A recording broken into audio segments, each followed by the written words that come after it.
Shalom saudara yang dikasihi dalam Tuhan Yesus. Dalam kesempatan yang bahagia ini saya akan mengajak kita merenungkan satu kisah yang diambil dari Injil Yohanes pasal 8 yang menceritakan tentang seorang perempuan yang berzina.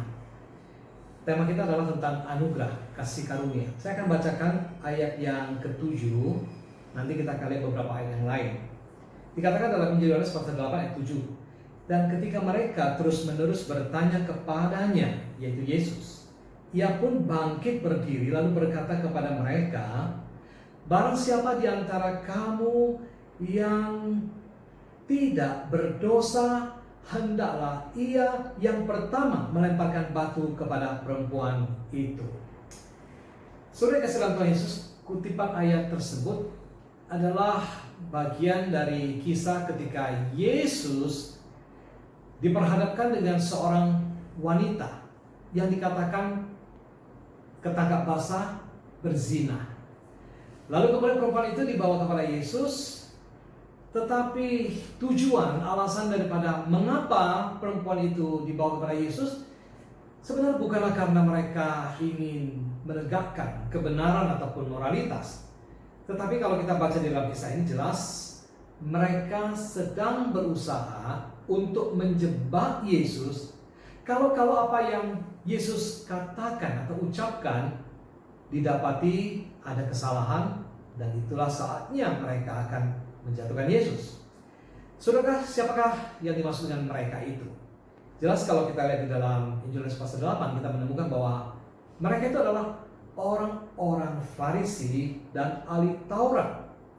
Mereka adalah orang-orang yang kelihatannya sangat saleh, baik. Tetapi sesungguhnya Yesus berkali-kali mendapati hati mereka itu bengkok, saudara. Hati mereka itu tidak lurus. Nah, saudara, mari kita coba melihat ketika wanita itu dibawa kepada Yesus. Coba, bukankah ada satu situasi keadaan di mana mereka begitu tega menempatkan wanita itu di tengah-tengah menjadi pusat perhatian, lalu dengan lantang mereka berkata di ayat yang kelima, mereka berkata bahwa Musa dalam hukum Taurat memerintahkan kita untuk melempari perempuan-perempuan yang demikian. Apakah pendapatmu tentang hal itu? Ketika mereka bertanya kepada Yesus, mereka kutip di dalam Perjanjian Lama satu aturan Taurat, kedapatan berzina akan dirajam dengan batu, hukuman mati. Saudara sekalian di dalam Tuhan Yesus, jelas sekali bahwa orang-orang yang membawa wanita ini sangat tidak berperasaan. Bayangkan seorang wanita diperhadapkan di tengah kerumunan orang banyak. Kira-kira bagaimana perasaan wanita itu? Saya membayangkan tentu wanita ini akan sangat sedih, dengan isak tangis, dengan air mata berderai, dengan perasaan malu yang sangat begitu besar sekali. Harga diri diinjak-injak. Bayangkan batu-batu keras dan berat akan menimpuk dirinya. Hukuman kematian atas nama agama, itulah yang digaungkan. Dalam situasi seperti ini tidak ada seorang pun yang membela wanita tersebut. Dia hanya bisa terdiam 1000 bahasa, dengan air mata bercucuran, keringat dingin di sekujur tubuhnya, menanti apa yang akan segera terjadi. Apa yang bisa diperbuatnya? Tidak ada. Hanya bisa pasrah. Persis bayangkan seperti seekor domba kecil di tengah serigala buas yang kelaparan siap melahapnya. Nah, saudara, menarik sekali. Lalu apa yang diperbuat Yesus? Ketika orang banyak itu datang bertanya, Guru, apa yang harus dilakukan? Bukankah hukum Taurat mengatakan lemparilah wanita yang seperti itu dengan batu? Saudara sekalian, menurut hukum Taurat, Yesus bisa mengatakan, oke, silakan. Tapi Yesus bukanlah pribadi yang sadis, yang kejam, yang tanpa perasaan. Yang dilakukan Yesus pada waktu itu adalah berdiam sejenak. Lalu kemudian ayat firman Tuhan di ayat 7 mengatakan, seperti yang tadi kita baca, Yesus pun menulis dengan jarinya di bawah di tanah, lalu berdiri dan kemudian berkata kepada orang banyak itu. Waktu Yesus jongkok menulis sesuatu di tanah, ada banyak penafsir Alkitab coba untuk mengartikan apa sebenarnya maknanya. Tapi saudara, pada kesempatan saya tidak akan memaparkan berbagai macam tafsiran atau spekulasi mengenai hal itu. Tapi yang jelas adalah bahwa Yesus setelah menulis dan kemudian berdiri dan berkata kepada orang banyak itu, barang siapa di antara kamu yang tidak berdosa, hendaklah ia yang pertama melemparkan batu kepada perempuan itu. Saudara yang dikasih dalam Tuhan Yesus, jelas setelah Yesus mengatakan seperti itu, kemudian ayat 9 dikatakan, setelah mereka mendengar perkataan itu, pergilah mereka seorang demi seorang, mulai dari yang tertua. Akhirnya tinggallah Yesus seorang diri dengan perempuan itu yang tetap di tempatnya. Pergilah seorang demi seorang, mulai dari yang tertua. Yang tertua biasanya yang dituakan, yang dianggap senior, yang dianggap lebih saleh, yang dianggap lebih berwibawa, yang dianggap lebih punya kebajikan dan sebagainya. Tapi justru mendengar pernyataan ini, sadarlah dia mungkin bahwa dia sebenarnya bukanlah orang yang sempurna. Karena Yesus berkata, barang siapa di antara kamu tidak berdosa. Artinya semua berdosa, semua juga orang berdosa.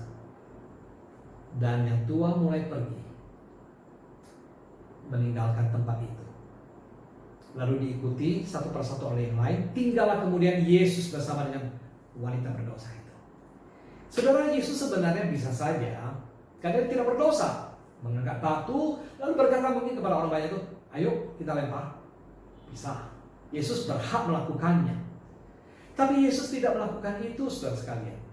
Justru Yesus yang penuh dengan belas kasih, lalu dia berkata kepada wanita itu di ayat ke-10, hai perempuan, di manakah mereka? Tidak adakah seorang yang menghukum engkau?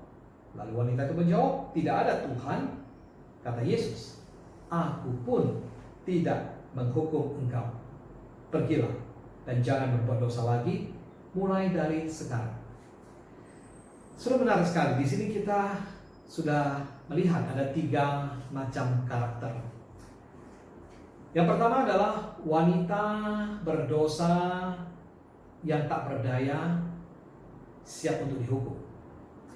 Yang kedua adalah orang-orang Farisi ahli Taurat yang merasa diri benar, berhak untuk menjatuhkan hukuman. Dan yang ketiga adalah Yesus yang kudus, suci, namun tidak menghukum, melainkan mengampuni. Saudara, dari karakter ini coba kita refleksi. Kita ada di karakter yang mana? Kita lebih menyerupai yang mana, saudara? Jelas, saudara. Kalau kita mau jujur bahwa sebenarnya semua kita adalah orang-orang berdosa juga, seperti halnya perempuan tersebut. Ya, mungkin dosa yang kita lakukan itu berbeda, bukanlah dosa karena perzinahan. Tapi mungkin juga itu adalah dosa, rasa sombong, rasa diri hebat, rasa diri itu saleh, pantas untuk menilai, menghakimi orang lain. Sehingga kita bisa melihat semut di seberang lautan dengan tajam, dengan jelas. Tapi jangan-jangan kita lupa ada balok di depan mata yang tidak dilihat. Saudara, semua itu adalah sama saja dosa yang justru diperbuat oleh orang Farisi ahli Taurat itu tidak lebih ringan daripada wanita yang berzina itu, saudara. Tapi saudara sekalian, masalahnya adalah apakah kita mau mengakui, apakah kita sungguh menyadari akan kebutuhan kita akan pengampunan dari Tuhan, dan karena itu merendahkan diri memohon belas kasih-Nya. Saudara, Yesus sekali lagi menunjukkan kasih anugerahnya. Dia datang kepada mereka yang tertindas, mereka yang penuh dengan beban, pergumulan, dosa yang menekan apapun itu, Yesus mau mengulurkan tangan. Yesus mau berkata, aku pun tidak menghukum engkau. Pergilah dengan selamat. Dan yang terpenting adalah jangan berbuat dosa lagi. Saudara, hari ini saya percaya saya, saudara, kita semua adalah orang-orang yang juga berdosa, yang sebenarnya patut untuk dihukum. Tetapi kita diampuni karena anugerah Tuhan. Seharusnya ini membuat kita bersyukur, membuat kita memiliki pemahaman. Kalau saya, saudara, sudah diampuni, dikasihi, bukankah kita pun harus melakukan hal yang sama kepada sesama kita? Semoga saudara melalui renungan firman Tuhan pada kesempatan ini, kita sungguh menyadari akan anugerah Tuhan, mensyukurinya, hidup dengan ucapan syukur dari waktu ke waktu, dan membawa pengampunan kasih itu juga ke sekitar kita. Kiranya Tuhan memberkati. Mari kita berdoa. Terima kasih Tuhan untuk kebenaran firman-Mu yang menyadarkan bahwa kami sesungguhnya juga orang-orang berdosa yang tidak lebih baik daripada wanita yang berzina itu, karena ada dosa lain yang kami perbuat. Bentuk versinya mungkin berbeda, tetapi semua sama, harus dihukum. Kami bersyukur untuk pengampunan. Jadikan kami saluran berkat-Mu, menjadi alat pendamai-Mu dimanapun kami berada. Dalam nama Tuhan Yesus kami berdoa. Amin. Kiranya Tuhan memberkati saudara sekalian.